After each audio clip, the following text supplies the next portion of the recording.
ಮುಂದಿನ ರಾಶಿ ನೋಡೋಣ, ಕನ್ಯಾ ರಾಶಿ.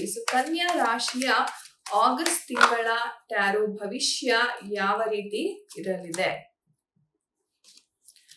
ಕನ್ಯಾ ರಾಶಿಯವ್ರಿಗೆ ಹೇಳ್ಬೇಕು ಅಂತಂದ್ರೆ, ಮನಸ್ಸಿನಲ್ಲಿ ಎಷ್ಟೋ ದಿಸಗಳಿಂದ ಒಂಥರ ಬಂಧನವಾಗಿ ಇಟ್ಟಿರ್ತಕ್ಕಂಥ ಒಂದು ಎಮೋಷನ್ಸ್ ಏನಿದೆ ಅದು ಹೊರಗಡೆ ಬರುವಂತ ಸಾಧ್ಯತೆ ಇದೆ.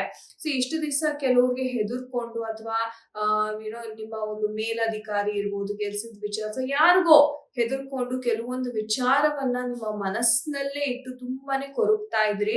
ಅಂಡ್ ಹೇಳ್ಬೇಕು ಅಂದ್ರೆ ಪಾಸ್ಟ್ ಅಲ್ಲಿ ನಡೆದಿರ್ತಕ್ಕಂಥ ಕೆಲವೊಂದು ಘಟನೆಗಳು ಸಹ ನಿಮ್ಗೆ ತುಂಬಾನೇ ನೋವನ್ನ ಉಂಟು ಮಾಡಿದೆ. ಅಂಡ್ ಇವತ್ತಿನವರೆಗೂ ಆ ಒಂದು ಪಾಸ್ಟ್ ಅಲ್ಲೇ ನೀವು ಜೀವನವನ್ನ ನಡೆಸ್ತಾ ಇದ್ದೀರಾ. ಅಯ್ಯೋ ನನ್ಗೆ ಹಿಂಗಾಗೋಯ್ತು, ಹಿಂಗಾಗ್ಬಾರ್ದಿತ್ತು ಅನ್ನೋ ಒಂದು ರಿಗ್ರೆಟ್ ಅನ್ನ ನೀವು ತುಂಬಾನೇ ನೋಡ್ತಾ ಇದ್ದೀರಾ ಅಂತ ಹೇಳ್ಬೋದು. ಬಟ್ ಎಸ್, ಆ ಎಲ್ಲಾ ಒಂದು ಸಮಸ್ಯೆಗೆ ನಿಮ್ಗೆ ಒಂದು ಆಗಸ್ಟ್ ತಿಂಗಳಲ್ಲಿ ಹೇಳ್ಬೇಕು ಅಂತಂದ್ರೆ ಎಲ್ಲವನ್ನು ಒಂದೊಂದಾಗಿ ಬಗೆಹರಿಸ್ತಾ ಬರ್ತೀರಾ. ಅಂದ್ರೆ ಇದು ನನ್ನ ಜೀವನ ಅಲ್ಲ, ನಾನು ನನ್ನ ಜೀವನವನ್ನ ಸುಧಾರಣೆ ಮಾಡ್ಕೋಬೇಕು ಅನ್ನೋ ಒಂದು ಮೈಂಡ್ ಸೆಟ್ ಅಂತಕ್ಕಂಥದ್ದು ನಿಮ್ಗೆ ತುಂಬಾನೇ ಸ್ಟ್ರಾಂಗ್ ಆಗಿರುತ್ತೆ.